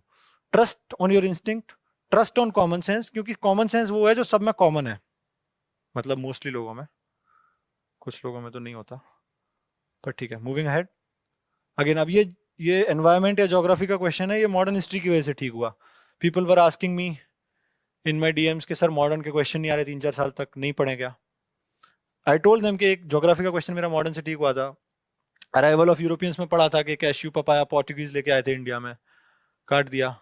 Red Sanders, Pushpa movie देखी थी, पता चला सिर्फ इंडिया में ही मिलता है, शिशचलम हिल्स में, यहीं से जापान एक्सपोर्ट होता है, तो मुझे लगा होगा नेटिव, ओनली वन मारा, आगे बढ़ गया, ठीक हो गया। अब भाई एक्सप्लिसिटली मैंने नहीं पढ़े कि कौन कौन से प्लांट नेटिव है इंडिया में, बट कौन सी चीज कहाँ काम आ जाए प्रीलिम्स में, यू नेवर नो। तो इस तरीके से ठीक हुआ था। मॉडर्न मैं पढ़ा था कि पोर्चुगीज लेके आए थे ऊपर वाले दो, तो that helped. I think 30 question हो गए हैं। I now ask Shikhar to continue from here, he will also be telling you some very specific tips. अगर आपको यूजफुल लगे तो I will join again after Shikhar, but एक बार I will give the stage to Shikhar. Yeah so let's solve some more questions. I will wrap up the session by 1, तो थोड़े से आई will take from this side, then we will go to the other subjects. Let's see. Again, continuing from where we left. This question, radioisotope thermoelectric generator. Again, I said science and tech का question दिखे तो दिमाग में बोलो कि logic और common sense से बन जाएगा क्वेश्चन। और साइंस एंड टेक में सबसे इंपॉर्टेंट है वर्ड ब्रेकडाउन, ठीक है? तो रेडियो आइसोटोप, भाई प्यार से, थर्मोइलेक्ट्रिक जनरेटर। अभी समझो, मिनी, पहला स्टेटमेंट कह रहा है मिनिएचर फिजन रिएक्टर, दूसरा कह रहा है used for powering the onboard system of spacecraft, can use plutonium. हम क्या देखेंगे कि सबसे सॉफ्ट स्टेटमेंट कौन सा है इनमें से? भाई हो सकता होगा ना स्पेसक्राफ्ट पे इलेक्ट्रिसिटी बनाने के लिए कुछ नई टेक्नोलॉजी लग रही है, क्यों नहीं करेंगे यूज? तो मैं मानता हूं कि चलो ये ठीक हो सकता है, अभी मैं कुछ नहीं कर रहा। देखो इसमें से एक गलत है या एक भी गलत नहीं है, ऑप्शन देख के मुझे समझ आ गया, तो मैं गलत ढूंढूंगा। Can use plutonium 238, can, which is a byproduct of weapon development. Again मेरे को ही नहीं पता ये सही है या गलत है, मेरे पास सफिशिएंट एविडेंस नहीं है इसको सही या गलत मानने के लिए, लेकिन मैं इसको अभी सही मान लेता हूं। बट अगेन मैंने कहा ना word break down, thermo electric word is telling me कि यहाँ हीट यूज करके इलेक्ट्रिसिटी बन रही है, जो हमारे थर्मल पावर प्लांट्स में होता था। ये हीट कहाँ से आ रही है? रेडियो एक्टिव एलिमेंट से ये हीट आ रही है, इस हीट से हम इलेक्ट्रिसिटी बना रहे हैं। और जनरेटर में भी यूजुअली आपने देखा होगा जो हम यूज करते हैं वो थर्मल ही होते हैं, तो थर्मो इलेक्ट्रिक जनरेटर में फिजन रिएक्शन नहीं हो रही हीट से। रेडियो आइसोटोप जो लिखा है ना, ये कंफ्यूज कर सकता है कि भाई रेडियो एक्टिव है तो फिजन हो सकता है, पर नहीं, रेडियो टेम्परेचर डिफरेंसेस की वजह से हीट आ रही है, हीट से बिजली जनरेट हो रही है। तो मुझे ये ज्यादा गलत लग रहा है। और अगर इतना मैं नहीं भी कर पा रहा तो मैं सोचूंगा कि यार हो सकता है फ्यूजन का फिजन कर दिया हो, इस वजह से भी स्टेटमेंट को मैं गलत मान सकता था। तो इस स्टेटमेंट को गलत मानने के 2 रीजन हो गए, एक वर्ड ब्रेकडाउन और एक ये वर्ड। तो मैं इसको गलत मानूंगा, 2 and 3 मारूंगा, आगे बढ़ जाऊंगा। तो इस तरीके से मैंने एग्जाम में भी किया था, मेरा सही हो गया था। अब क्योंकि मेरा ऑप्शनल भी फिजिक्स है तो मेरे को थोड़ी हेल्प मिल गई थी, थोड़ी क्लैरिटी से मारा था, ये इतना डाउटफुल नहीं था उस टाइम पे। बट ऐसे आप सोच सकते हो। अगेन ये जो स्टेटमेंट है स्टार की लाइफ साइकिल वाला, ये पढ़ना इंपॉर्टेंट है। आई think this is an important question, इस पे पहले भी क्वेश्चंस आए हैं और फिर से भी आ सकते हैं, बिकॉज साइंस एंड टेक में स्पेस में this is an important part. तो मैं 2 मिनट में आपको एक बार बता देता हूँ ये स्पेस की लाइफ साइकिल, एक स्टार की लाइफ साइकिल क्या होती है, शॉर्ट में एकदम, है ना? आई थिंक वो हेल्प ही करेगा आपको अगर आपने नहीं पढ़ा साइंस एंड टेक में। तो ये गैसेज होती हैं बहुत सारी, सबसे पहले, ठीक है? इससे ये गैसेज हैं, कुछ नहीं है यूनिवर्स में। इससे एक प्रोटोस्टार बनेगा, मतलब ये ग्रेविटी की वजह से पास पास आएंगी और एक प्रोटोस्टार बनेगा। प्रोटो मतलब जस्ट पहले वाली स्टेज, प्रोटो हिस्ट्री पढ़ा होगा ना, तो कभी वर्ड ब्रेकडाउन में काम आ जाएगा ये वर्ड, तो just keep your minds open. Protostar बना, इससे भाई अपना स्टार बन गया। स्टार के कोर में चल रही होती है फ्यूजन रिएक्शन, फ्यूजन रिएक्शन, ठीक है? स्टार के सेंटर में, जिससे उसको एनर्जी मिल रही है, स्टार बना। अब सेंटर में फ्यूल कभी तो खत्म होगा फ्यूजन रिएक्शन का, हाइड्रोजन से हीलियम बन जाएगा, हीलियम से लिथियम बन जाएगा, कभी तो खत्म होगा। तो जैसे ही खत्म होगा ना, तो खत्म होने से पहले मैक्सिमम रेट पे जाएगा, तो स्टार के बाद वो बनता है red giant. Red giant is, never mind, red giant बना, या फिर बनेगा red super giant based on the mass of the star, ठीक है? ये एक बार दिमाग में रख लेना, पूरा ये फ्लो चार्ट काफी हेल्पफुल रहेगा। अब देखो एक वर्ड है चंद्रशेखर लिमिट, जो इसी से लिमिट रिलेटेड है। ये डायरेक्टली क्वेश्चन आ सकता है कि चंद्रशेखर लिमिट किस चीज से रिलेटेड है, ठीक है? चंद्रशेखर लिमिट, अपने इंडिया के एक फिजिसिस्ट थे एस चंद्रशेखर, उन्होंने एक लिमिट दी थी कि अगर स्टार का मास 1.3 टाइम्स ऑफ सन के मास से ज्यादा है तो वो एक अलग पाथ फॉलो करेगा, और अगर इससे कम है तो एक अलग पाथ फॉलो करेगा, ठीक है। इफ इट इज ग्रेटर, अगर भारी है स्टार हमारे सन से तो क्या होगा, तो वो रेड सुपर जायंट बनेगा, ठीक है। If this mass is greater than Chandrashekhar limit 1.3 ms, red super giant बनेगा। इसके बाद होगा सुपरनोवा एक्सप्लोजन, फट जाएगा स्टार बहुत तेज, ठीक है। सुपरनोवा एक्सप्लोजन के बाद ब्लैक होल, इसी केस में बनता है ब्लैक होल, उस केस में नहीं बनता। या फिर जो आपने पढ़ा होगा न्यूट्रॉन स्टार्स, वो सब लास्ट स्टेजेस हैं, और वो भी उस केस में जब मास बहुत ज्यादा है। जब मास कम है, when m is less than 1.3 ms, तो जो आपने पढ़े हैं ना ड्वार्फ स्टार्स, वाइट ड्वार्फ, भाई ड्वार्फ का मतलब ही है बौना, छोटा, मास कम है तब बनेगा ड्वार्फ। ये कभी ब्लैक होल नहीं बन पाएगा व्हाइट ड्वार्फ, कितनी भी कोशिश कर ले। और इसके बाद ब्लैक या डार्क ड्वार्फ, ब्लैक ड्वार्फ। ये पूरी लाइफ साइकिल है, ये बहुत इंपॉर्टेंट है। अब इसमें ये समझो, ये जो स्टेज है ना रेड जाइंट और रेड सुपर जाइंट, ये स्टेबल स्टेज नहीं है, इससे डिके होके ये बन रहे हैं, तो बहुत कम टाइम के लिए स्टार स्टेज में रहता है। इस टाइम पे बहुत फास्ट हो रही होती है न्यूक्लियर रिएक्शन, क्योंकि खत्म होने वाली होती है, तो ये बहुत कम टाइम के लिए रहेगा। Now moving back to the question ये प्योर नॉलेज से सॉल्व कर लिया था मैंने, क्योंकि मुझे क्लियर था वो लाइफ साइकिल पूरी। तो it says giant stars live much longer than dwarf stars. नहीं, ये गलत बात है। जैसे मेरे को एक स्टेटमेंट गलत मिला, मैं डी मार के आगे बढ़ गया। और वैसे भी आप अगर पढ़ोगे ना, तो अगर इतना सब ज्ञान नहीं भी है आपको, चलो, तो दोनों स्टेटमेंट्स कॉन्ट्राडिक्टरी हैं, तो आप यहां से ये तो समझ जाओगे कि एक स्टेटमेंट गलत है। भाई जाइंट स्टार की अगर ग्रेटर रेट होती न्यूक्लियर रिएक्शन की तो जल्दी खत्म हो जाता ना, तो मच लॉन्गर कैसे लिव कर पाता हो। तो ये ऐसे भी आप सोच सकते थे कि दोनों आपस में कॉन्ट्राडिक्ट कर रही हैं, तो एक स्टेटमेंट गलत हो सकती है इनमें से। फिर आपको ढूंढनी थी और नहीं ढूंढ पाओ तो कोई भी एक सी या डी में से मारो, आगे बढ़ो, 50% चांस है ठीक होने का। अगेन बट आई विल से कि ये सब चीजें आपको पता होनी चाहिए, आपने पढ़ी होनी चाहिए साइंस एंड टेक में जहां से भी पढ़ा है, और नहीं पढ़ी थी तो अब पता रखना भाई। अगेन ये क्वेश्चन मेरा गलत हुआ था, 33rd क्वेश्चन। अब मुझे नहीं याद मैंने तब क्या सोचा था, बट मैंने शायद ये मार दिया था, डिस्पाइट नोइंग कि ये लाफिंग गैस होती है। अब देखो, ये मैं और थोड़ा ढंग से पढ़ता ना, तो यहाँ पे लिखा था सिंथेसाइज्ड इन ह्यूमन बॉडी। भाई अगर हमारी बॉडी में ही लाफिंग गैस बनने लग गई तो दिक्कत हो जाएगी, हंसते ही रहेंगे हम हर टाइम। तो this can not naturally be synthesized in human body, तो ये तो मुझे मारना ही नहीं चाहिए था, बहुत बड़ा ब्लंडर था, तब दिमाग ही नहीं चला, ठीक है। तो this can not be the answer, इसका आंसर। और देखो NO2 भी आप एलिमिनेट कर सकते थे, NO2 तो एनवायरमेंट में मिलती रहती है, पॉल्यूटेंट होता है, हमने पॉल्यूशन चैप्टर में पढ़ी है NO2, तो ये दोनों हट जाते। लास्ट में डाउट इस पे आता या इस पे आता, ये बहुत नया सा नाम था। आई थिंक इसका आंसर ए है, पर मेरा गलत हुआ था, तो मैं ज्यादा ज्ञान नहीं देता इस पे और, पर ऐसे सोचा जा सकता था इस क्वेश्चन में, ठीक है। मूविंग अहेड, हाँ अगेन फिर से वही क्वेश्चन, ये मेरा गलत, अभी आंसर की आएगी तो पता चलेगा, ये मेरा गलत भी हो जाएगा ना, तो मुझे इसका रत्ती भर दुख नहीं रहेगा, क्योंकि मुझे पता है कि मेरे साथ बहुतों का गलत हुआ होगा।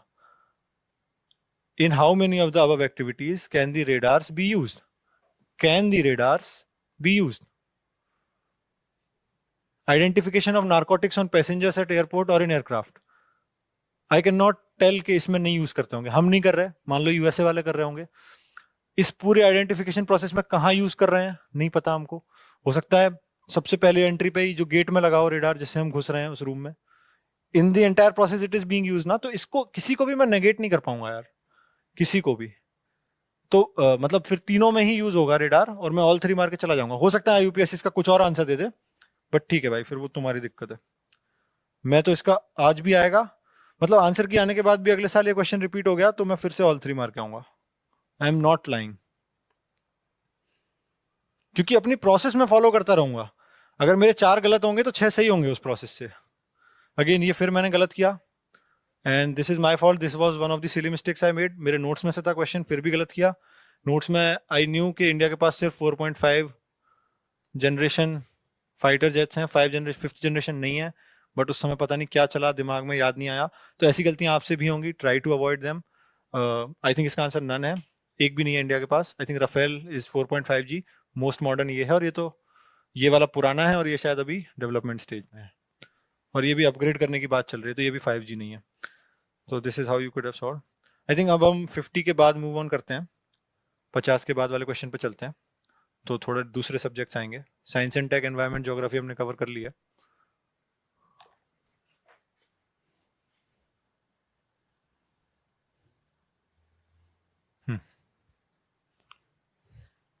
ठीक है, इकोनॉमी पे आते हैं हम।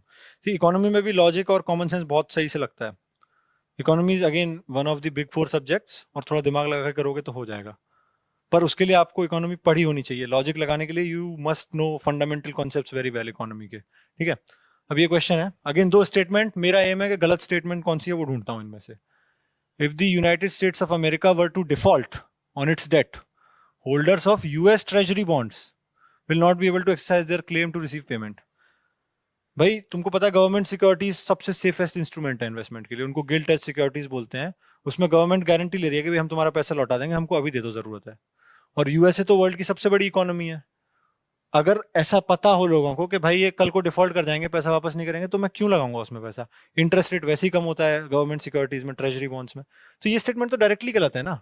मतलब मैंने पढ़ा नहीं है कि ऐसा होता है या नहीं होता, पर मेरा लॉजिक मुझको बता रहा है कि ये स्टेटमेंट डायरेक्टली गलत है। इसको काटा, डी मारा, आगे बढ़ गया। Second statement, debt is not backed by any hard asset but only by the faith. ये मैं मान सकता हूं कि लोगों को भरोसा है कि हमारी सरकार पैसा दे देगी, उसके पीछे उन्होंने गोल्ड या कुछ नहीं रख रखा। दिस स्टिल मेक सेंस, पर ये गलत लग रहा है, तो डी मारो, आगे बढ़ो। Again moving ahead.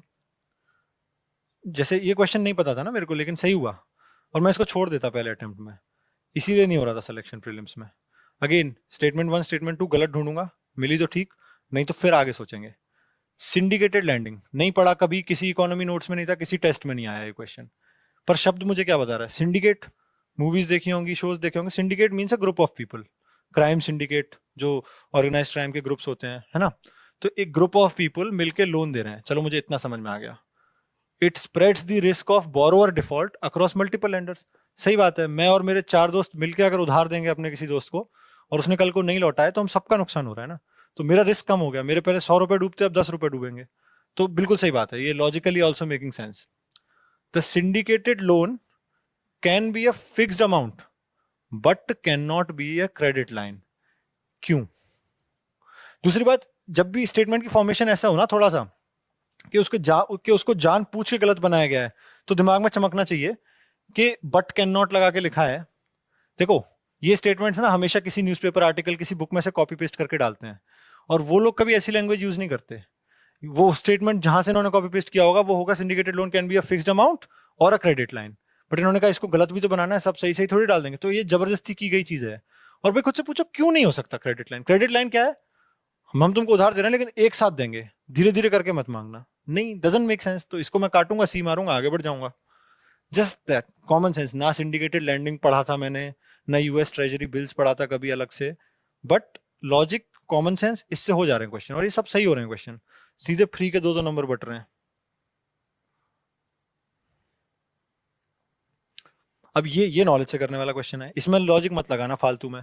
पढ़ना था, इतना न्यूज में चल रहा था, हर मैगजीन ने कवर किया था।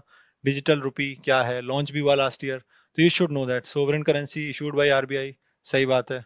अपीयर्स एज लायबिलिटी, सही बात है। इंश्योर्ड अगेंस्ट इन्फ्लेशन, ऐसे कैसे हो सकता है भाई?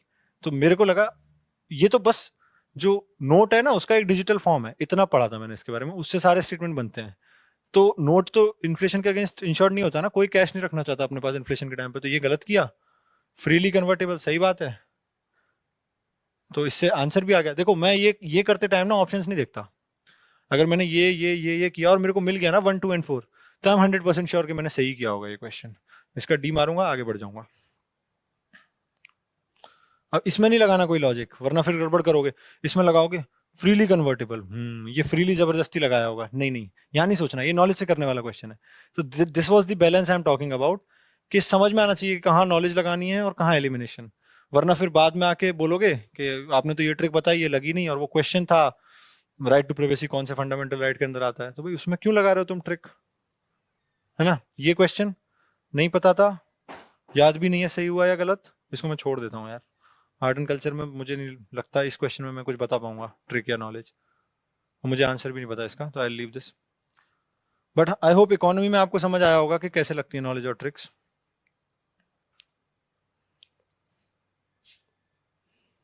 फिर से देख रहे हो ये इस क्वेश्चन में 3 कॉलम्स 4 रोज, तो इसमें ऑल 4 तो नहीं होगा, ऑप्शन भी नहीं दिया होगा इस बार तो शायद इन्होंने, हाँ ऑप्शन भी नहीं है इस बार, बट इसमें ऑल 4 तो नहीं होगा। Again Chandraketugarh PYQ, you should know this कि कहाँ पर है ना। अच्छा और एक चीज, इनाम गांव सब पढ़ते हैं, हिस्ट्री शुरू होती है ना, एवरीबडी नोज कि ये महाराष्ट्र में है और ये एक चैलकोलिथिक साइट है, ये पता होना चाहिए आपको। आई एम एक्सपेक्टिंग कि आप प्रीलिम्स लिख रहे हो इतना पता होगा, अगर एक बार भी एंशिएंट मेडिवल पढ़ी है, याद ना हो वो अलग बात है, लेकिन ये पढ़ा होना चाहिए। तो मेरे हिसाब से 2 सही था इस क्वेश्चन में, 2 सही होते ही शायद 2 ऑप्शन एलिमिनेट हो गए थे। हाँ 2 सही होते ही सी और डी काट दिए थे मैंने, ठीक है, सी और डी काट दिए थे। अब बचा या तो 1 और 2 या 2 और 3, तो ये मेरे को देखना ही नहीं है भाई साहब ये क्या बोल रहे हैं, ये तो हट ही गए। अब या तो 1 ठीक है या 3 ठीक है, और ये PYQ है Chandraketugarh. I think this is in West Bengal not Odisha, एक बार कंफर्म कर लेना, मुझे उस समय ऐसा ही याद था, तो ये गलत हुआ था, वो तो 2 और 3 मारो आगे बढ़ो। आई थिंक ये क्वेश्चन सही हुआ था मेरा, तो this is how I did. अब ये क्वेश्चन देख के डर जाते हैं बच्चे, जितना पता है उससे जो ऑप्शन एलिमिनेट, बच्चे देखेंगे 4th पे ये पढ़ेंगे साली हंडम, ये तो हमने कभी नहीं पढ़ा, छोड़ देते हैं इस क्वेश्चन को। देखो ना, वो तो मेरे को चेक करने की जरूरत ही नहीं पड़ी, जो पता था उससे ही वो हट गया। तो always don't give up until you have to give up. तो लोग कहते हैं ना एंशिएंट मेडिवल और इनमें नहीं लगती ट्रिक्स, ट्रिक्स कुछ नहीं होती यार, कॉमन सेंस होता है बस, कोई उसको ट्रिक बोल देता है, कोई एलिमिनेशन टेक्निक, कोई लॉजिकल गैसिंग, कोई तुक्का, है ना। अब ये मैंने नहीं पढ़ा, मेरे को कभी नहीं पता कि किसने बनवाया था डैम, लेकिन क्वेश्चन पढ़ते ही 5 सेकंड में कृष्णदेवराय मार के मैं आगे बढ़ गया, और किसी को जानता ही नहीं हूं मैं, इसने इतने सारे काम करवाए होंगे, सोचा मार देता हूं। ऐसे पहले भी होता है, हर क्वेश्चन में एक बहुत फेमस किंग का नाम होता है, और 3 ऐसे ही किंग होते हैं जिनके बारे में किसी ने नहीं सुना। अकबर मिलेगा आपको और 3 छोटे छोटे किंग्स मिलेंगे, या देवराय 2 मिलेगा कि ये डैम किसने बनवाया था, वगैरह वगैरह। तो ऐसा एक क्वेश्चन आता है, मेरे को पता है कृष्णदेवराय थीम है, कृष्णदेवराय पे पहले भी क्वेश्चन पूछ चुका है यूपीएससी कई बार, तो मुझे अगर रिस्क लेना ही है तो मैं ऑब्वियसली इसको मारूंगा, आगे बढ़ जाऊंगा। आई एम नॉट सेइंग इसको आप फर्स्ट अटेम्प्ट में करो, फर्स्ट इटरेशन में करो, लेकिन लास्ट में आपके अटेम्प्ट्स अगर कम हो रहे हैं ना, तो you can take this risk, it works very well. अब अगेन एक और बहुत इंपॉर्टेंट ट्रिक इस क्वेश्चन से मैं आपको समझाता हूँ 57 से। देखो अब हम हैं आजाद भारत में, ठीक है, तो अगर कोई भी क्वेश्चन किसी भी फ्रीडम फाइटर के बारे में आ रहा है, और उस क्वेश्चन में जो जो भी पॉजिटिव स्टेटमेंट लिखी होगी वो होगी सही, और उस क्वेश्चन में जो भी नेगेटिव स्टेटमेंट लिखी होगी उस फ्रीडम फाइटर के बारे में वो होगी गलत। वही क्वेश्चन किसी अंग्रेज के बारे में आ रहा है, ठीक है, जस्ट उल्टा, अंग्रेज के बारे में जो भी पॉजिटिव स्टेटमेंट लिखी होगी अंग्रेज या उसकी पॉलिसी वो होगी गलत, और नेगेटिव स्टेटमेंट लिखी होगी वो होगी सही। ये चीज लगानी है नॉलेज के बाद, अगर आपने नहीं पढ़ रखी ये चीज मॉडर्न हिस्ट्री में, एग्जैक्ट प्रोविजन आपको नहीं पता, तब लगाना है ये चीज। अब देखो हम समझते हैं कैसे इस क्वेश्चन में काम करेगी, आई थिंक अभी तक आपने कर भी लिया होगा, मैंने यही सोचा था इस क्वेश्चन में, बस मुझे नहीं पता था एग्जैक्ट प्रोविजंस क्या है रैयतवाड़ी के या परमानेंट सेटलमेंट के, लेकिन बात हो रही है कॉर्नवालिस साहब की, अंग्रेज की। भाई अब इनको इनको तो हमको बुराई दिखाना है ना, अपने यूथ को, अपने सिविल सर्वेंट्स को, इन्होंने लूटा इतने साल तक। तो under the ryotwari settlement the peasants were exempted from revenue payment in case, अगर ऐसा होता तो इतना पीजेंट रिवॉल्ट होता, ये डेक्कन एग्रीकल्चर सोसाइटी वगैरह ये सब बनती, इतनी सारी बॉडीज बनी, रैयतवाड़ी के बाद ही तो बनी थी ये सब, तो इसका मतलब इसमें कुछ तो दिक्कत थी। तो आई थिंक यही दिक्कत थी, तो ये पॉजिटिव स्टेटमेंट है सी अंग्रेज के बारे में, और ये परमानेंट सेटलमेंट जमींदार फेल टू वे उसको हटा देंगे, ये उनकी क्रूरता दिखा रही है, ये नेगेटिव स्टेटमेंट है। अंग्रेज है, पॉजिटिव स्टेटमेंट गलत होगा, नेगेटिव स्टेटमेंट सही होगा, 2 ओनली, आगे बढ़ो। आई डोंट नो इसका आंसर क्या है, मैं ये मार के आया था, कोचिंग वालों ने भी यही बताया था, तो आई थिंक यही होगा। फिर भी एक बार कंफर्म कर लेना, इन चीजों को एज फैक्ट मत ले लेना इस सेशन में से, सेशन में मैं तुमको कंटेंट या नॉलेज नहीं दे रहा हूँ, तो मेक श्योर दैट प्री के बाद मेरे से आके मत कहना कि आपने ये बताया था और गलत हो गया। अगेन सी एक्सट्रीम स्टेटमेंट, भाई अब चलो मैंने माना आपको नहीं पता पैरेबल, तो इस टाइम पे हिंदी में जाके पढ़ लो, इस टाइम पे जाओ ऊपर देखो पैरेबल का मतलब क्या होता है, वहां से आपको समझ में आ जाएगा कि पैरेबल मतलब ऐसी कहानी जिससे कोई मोरल सीख मिल रही है। इतने सारे उपनिषद हैं, वो भी संस्कृत में लिखे हैं भाई, जिसने क्वेश्चन बनाया है उसको संस्कृत आती भी नहीं होगी इतनी, उसने ना तो सारे पढ़े होंगे, तो ऑब्वियसली ये कितना एक्सट्रीम स्टेटमेंट है कि एक भी वेरिएबल नहीं है। हो सकता है तुम्हारे दिमाग में उस कहानी से कोई वैल्यू नहीं घुस रही, लेकिन कोई छुपी वैल्यू हो उस कहानी में। ऑब्वियसली देयर आर पैरेबल्स इन उपनिषद्स, तो इसको तो बिना सोचे काटो। उपनिषद्स वर कंपोज अर्लियर देन पुराणास, ये तुमको पता होना चाहिए। उपनिषद है वैदिक टाइम के, वेद का ही चौथा पार्ट उपनिषद है। पुराणास लिखे गए हैं बाद में, गुप्ता टाइम में। तो बी टू ओनली, आगे बढ़ो। See this is not a difficult question, that's what I am saying. पहला एलिमिनेट करो, दूसरा लॉजिक से बनाओ। नहीं भी पढ़ा तो भी बन जाना चाहिए ये क्वेश्चन। तो हिस्ट्री, मॉडर्न हिस्ट्री, हर सब्जेक्ट में कॉमन सेंस लगता है, ट्रिक्स लगे ना लगे। बस अपना दिमाग खोल के रखना, ऑटो पायलट मोड पे मत चले जाना पेपर में कि पढ़ते जा रहे हो लेकिन समझ नहीं आ रहा क्या पढ़ रहे हैं, दिमाग में नहीं घुस रहा। अगेन इस क्वेश्चन में और एक, ठीक है 10 मिनट और है, थोड़ा सा और देख लेते हैं। ये देख लेना यार, ये गलती मत करना, करेक्ट पूछा है या इनकरेक्ट पूछा है, रोते फिरोगे बाद में। India is a member of international grain council, मुझे नहीं पता, आई कैन नॉट से राइट और wrong. A country needs to be a member of International Grain Council for exporting, importing rice and wheat. This cannot be true. कोई दो countries हैं bordering countries, उन दोनों में से कोई भी मेंबर नहीं है। आपस में भाई वो कोई भी लेन देन करें, कोई रोक सकता है उनको? नहीं रोक सकता ना। इंडिया और बांग्लादेश मान लो दोनों मेंबर्स नहीं है, मैं बांग्लादेश को पहुंचा दूं बॉर्डर के नीचे से चावल, you can not stop me, है ना। तो this can not be true, this statement for a fact. मुझे नहीं पता सही है गलत है, but this can not be true, तो मैं 2 काट दूंगा, ये गया ये गया। अब आंसर ए होगा या डी होगा? अब मेरे को लगा India is one of the largest exporters of grain, India के यहाँ से वीट भी बहुत जाता है, हम मंगाते भी बहुत सारे ग्रेन्स हैं, तो हो सकता है अगर ऐसी इंटरनेशनल बॉडी बनी होगी तो इंडिया उसका पार्ट हो सकता है। There are chances that this can be right. तो मैंने इसका 1 ओनली मारा था, आई डोंट नो आंसर क्या है, आई थिंक ठीक ही है। बाकी एक बार आंसर किया है तो डबल चेक कर लेना, है ना। तो इस तरीके से ये क्वेश्चन हो सकता था सॉल्व। हाँ, ये मैंने भी गलत किया था, शिखर भाई अभी बता रहे थे कि उनके दोस्त ने गलत किया था, मैंने भी गलत किया था। मेरे यार नोट्स 2 अटेम्प्ट पहले के थे, उस टाइम पे लेटेस्ट दुर्गा पूजा ऐड हुई थी, मैंने अपडेट नहीं किया कि गरबा डांस कब ऐड हुआ। आई थिंक ये last to last year add हुआ है, मुझे ये याद था, मैं ये मार के आगे बढ़ गया, गलती हो गई, silly mistake, should not have mark this wrong. ये क्वार्टरली में पढ़ा था मैंने, लेकिन नोट्स ज्यादा अच्छे से याद थे, इस वजह से गलत हो गया ये क्वेश्चन। ओके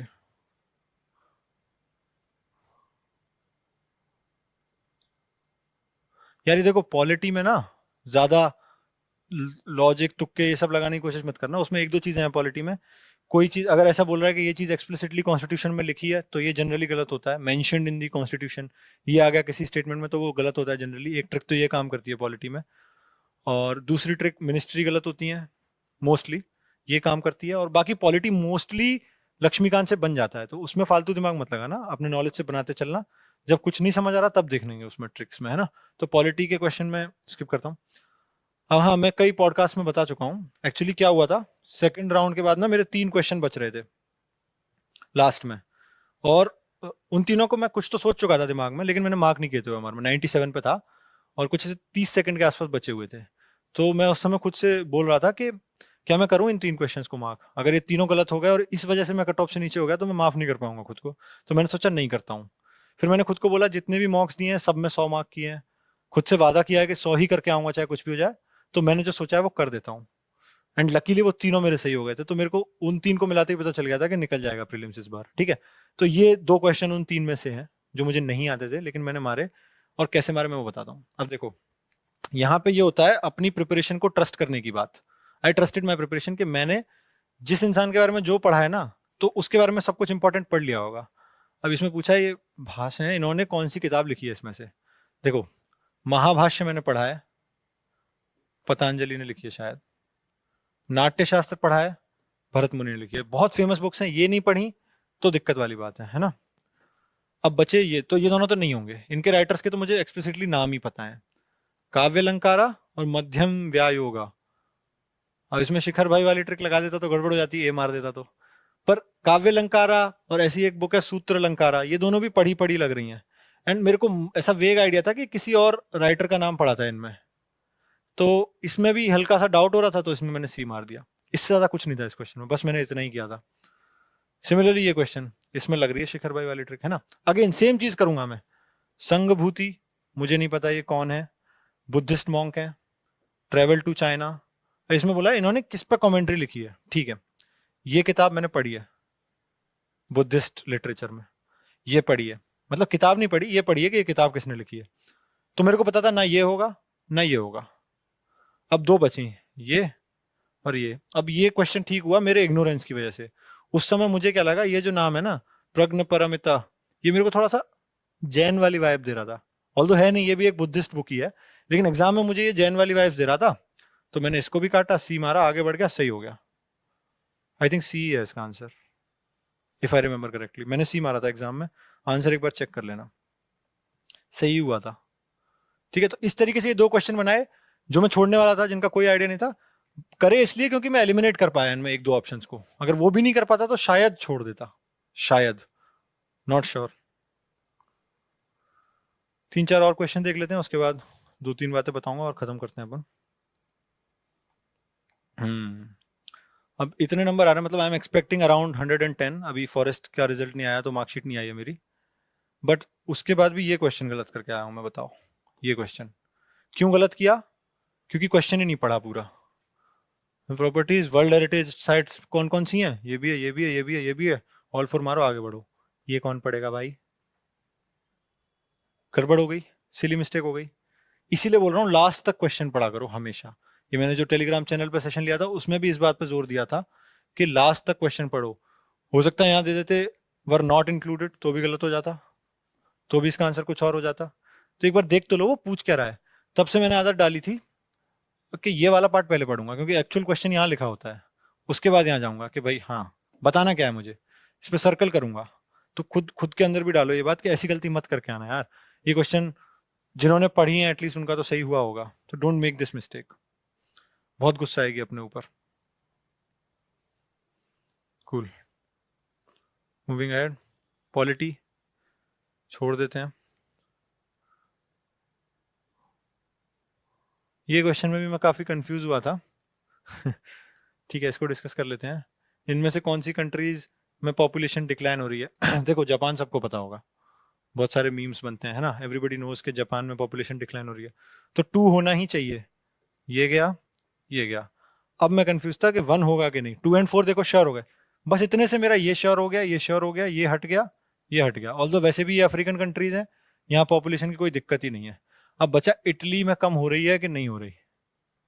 तो मेरे को लगा यार वो भी पढ़े लिखे लोग हैं इटली वाले, वो भी बहुत डेवलप्ड हो चुकी है कंट्री, और पढ़े लिखे लोगों के यहाँ ये दिक्कत होती है कि पॉपुलेशन कम हो रही है। तो फिर मैंने लास्ट में मान लिया, मार दिया। और देखो 5 का 3 भी चल रहा है, या तो मैं 5 का 2 मार सकता था या 5 का 3 मार सकता था। दिमाग में बसी हुई थी बात कि फंसूंगा और कुछ नहीं समझ आएगा, तो दो चीजें इस ओर इशारा कर रही थी, ये मारा, एंड आई थिंक यही आंसर है इस क्वेश्चन का। सो बस ऐसे ही सब कुछ मिला जुला के चलाते रहो प्रीलिम्स में, कुछ ना कुछ तो भिड़ ही जाता है।